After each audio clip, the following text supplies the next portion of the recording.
You're welcome, sir. Everybody say, God bless you.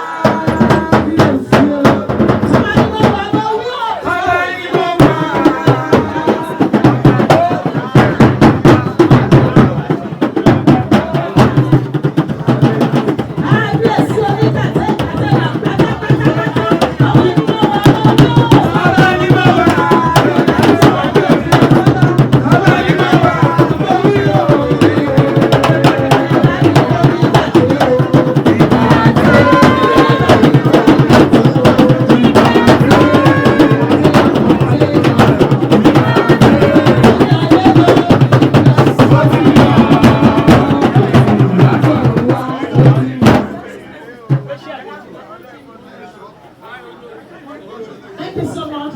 Everybody say, God bless you. Thank you.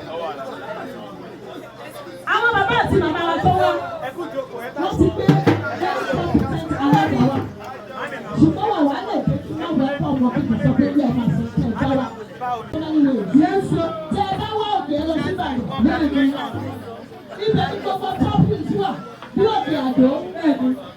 Òkè Ṣẹ́pàtì, òkè Ìjẹ̀bú,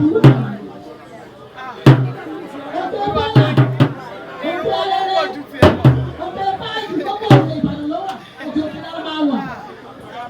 Tí òkè àbá ẹ̀ ṣe, bí ọba ṣe àwọn tẹ́ bá fẹ́ fi sínú báyìí, ẹni wọ̀ ọ̀bà ló wà. Wọ́n bá yín tọ́jú ẹ̀, ìsàlẹ̀ ìsàlẹ̀ náà máa fi sí. Bẹ́ẹ̀ ni ìsàlẹ̀ wà, bẹ́ẹ̀ ni ìsàlẹ̀ òkè, bẹ́ẹ̀ ni ìsàlẹ̀ Ìjẹ̀bú, ìsàlẹ̀ kọ̀ọ̀kan.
Praise the Lord.